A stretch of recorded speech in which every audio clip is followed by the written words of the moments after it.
Comment ça va? J'espère que vous allez bien. Aujourd'hui, nous allons faire la correction de l'exercice roi. Cet exercice est très important. Alors, est très facile. En même temps, on donne les sommes suivantes.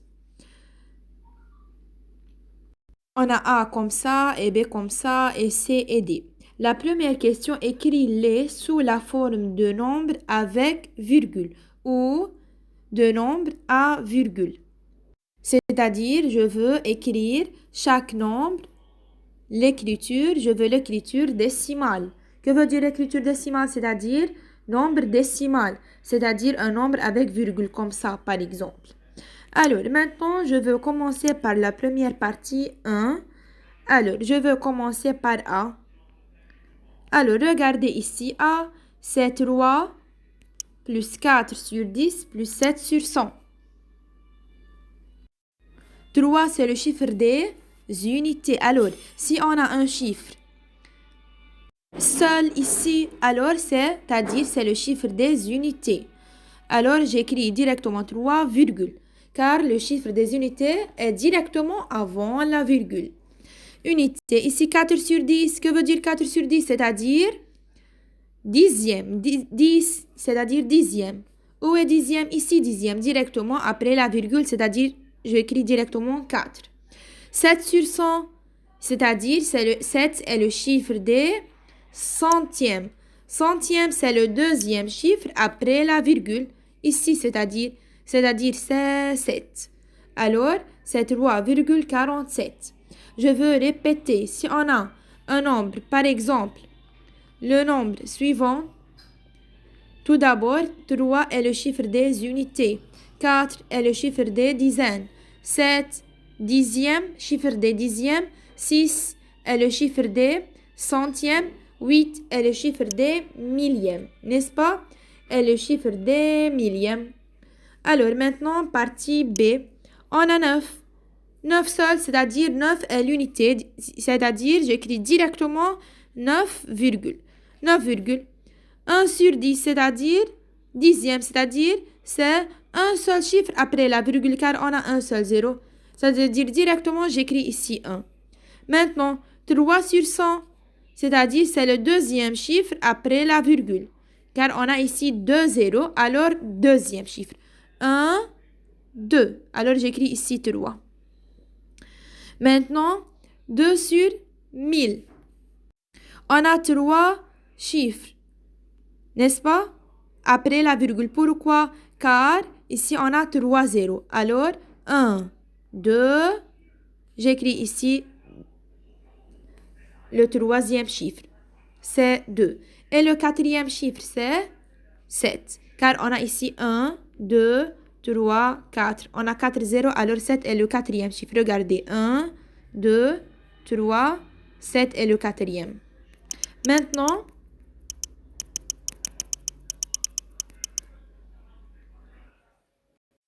c'est 4 sur 10. En direct ici, directement 4 sur 10. Alors, quelle est la partie ici entière? Quelle est la partie qui est avant la virgule? 4 sur 10, c'est directement après la virgule, n'est-ce pas? C'est-à-dire virgule 4. 9 sur 100, c'est 9 est le deuxième chiffre après la virgule car on a ici 2 zéros. C'est-à-dire 1, ici 9, le deuxième chiffre. Après, on a ici 3 zéros. Alors 1, 2, 3, je mets ici 8. Et ici, on a 4 zéros. 1, 2, 3, 4. Alors, je compte ici 1, 2, 3, 4. Alors, je mets ici 1. Mais ici, on a virgule. Quel est le chiffre qui est avant la virgule ici? Je mets directement 0. Alors, si j'écris ou si je vois 4 sur 10, alors directement j'écris virgule 4. Virgule 4. Et avant virgule, j'écris 0. Il n'y a pas ici, n'est-ce pas? Alors, j'écris directement 0. Maintenant, la dernière somme, on a 5. 5 seul, c'est-à-dire 5 est le chiffre des unités. C'est-à-dire directement, j'écris 5 virgule. 6 sur 100. Regardez, c'est le deuxième chiffre après la virgule. Alors ici, il n'y a pas un chiffre, n'est-ce pas? C'est le premier chiffre après la virgule. Moi, je veux le deuxième chiffre après la virgule car on a ici deux zéros. Alors 1, 2, je mets ici 6. 3 sur 1000, on a 3 zéros, alors troisième chiffre avant ou après la virgule.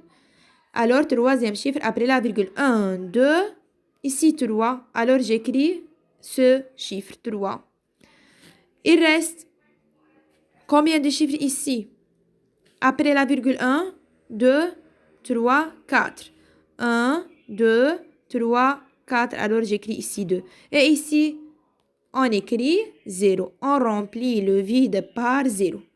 Alors, je veux écrire maintenant A, c'est 3,47. B égale. Maintenant, la deuxième partie. Écris l'arrondi au dixième de A, B, C et D. Arrondi au dixième. Arrondi, c'est-à-dire il faut couper au dixième et il faut regarder le chiffre qui suit le chiffre des dixièmes. Tout d'abord dans A. Regardez dans A.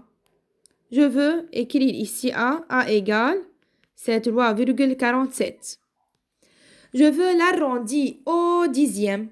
Tout d'abord, quelle est la première étape? Il faut préciser le chiffre des dixièmes. Où est le chiffre des dixièmes ici? C'est 4, n'est-ce pas? Je coupe après 4 et je vois le chiffre qui est après 4, 7.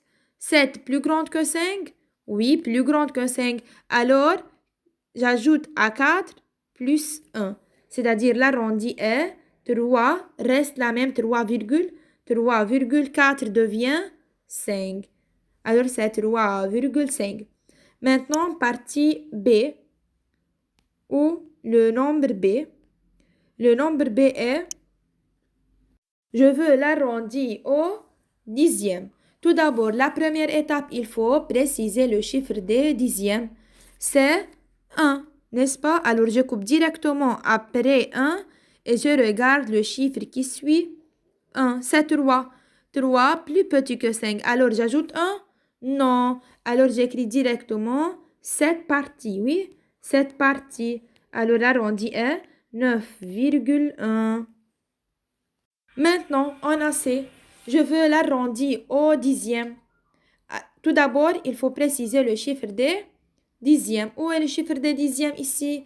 C'est 4, n'est-ce pas? Alors, je coupe ici et je regarde le chiffre qui suit 4, n'est-ce pas? C'est 9. Et 9 plus grande que 5. Alors, j'ajoute ici 1. Alors, 0, reste la même 0, et 4 devient 5. Regardez, je coupe ici. Je coupe ici, alors je barre cette partie. Maintenant, le nombre D. Directement ici, le nombre D est, je veux l'arrondir au dixième. Tout d'abord, il faut préciser le chiffre des dixièmes. Le chiffre des dixièmes est 0. Alors, je coupe directement après 0 et je regarde le chiffre qui suit 0. C'est 6 plus grande que 5, n'est-ce pas? Alors, j'ajoute 1 à 0. 5, reste la même, alors l'arrondi est 5, 0 devient 1. Alors, c'est 5,1. Maintenant, partie 3. Partie 3. Écris l'arrondi au centième de B et C. Alors, ici, c'est B. Oui, je veux au centième. Au centième, c'est-à-dire, il faut regarder le chiffre des centièmes. Où est le chiffre des centièmes ici? C'est 3, n'est-ce pas?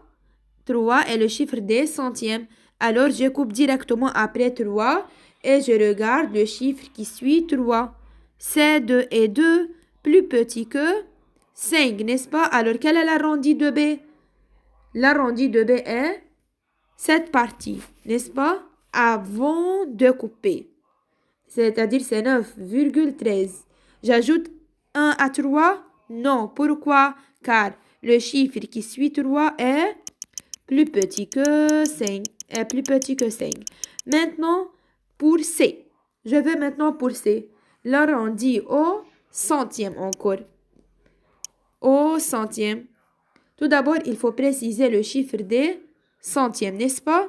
Où est le chiffre des centièmes ici? C'est 9. Alors, je coupe directement après 9 et je regarde le chiffre qui suit 9. C'est 8. 8 plus grand que 5. Alors, j'ajoute 1 à 9. Alors, l'arrondi au centième de C devient 0,4. 9 devient 10. Oui, c'est la même 0,41.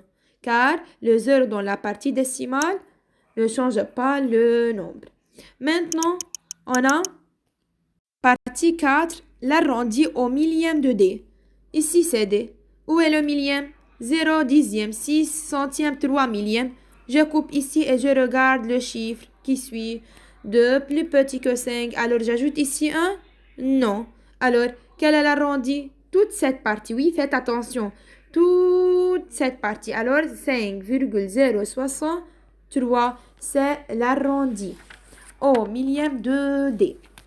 Maintenant, la partie la plus facile est, je veux la troncature. La troncature, c'est-à-dire seulement couper, sans regarder le chiffre qui suit. Par exemple, quelle est la troncature au centième de B, C et D? Regardez B. Si je veux troncature, c'est-à-dire directement couper. Troncature de B au centième. Tout d'abord, il faut préciser le chiffre des centièmes. Où est le chiffre des centièmes? C'est 3, n'est-ce pas? Alors, je coupe directement après 3. Alors, la troncature est 9,13 directement, sans regarder le chiffre qui suit. Maintenant, la troncature au centième de C. C au centième. Où est le chiffre des centièmes? C'est 9, n'est-ce pas? Alors, directement, je coupe après 9 et j'écris cette partie. C'est-à-dire 0,49. Sans regarder le chiffre qui suit 9. Oui? Maintenant, pour D. Pour D, tout d'abord, il faut préciser le chiffre des centièmes. C'est 6. Alors, directement, je coupe ici et j'écris cette partie. Alors, c'est 5,06.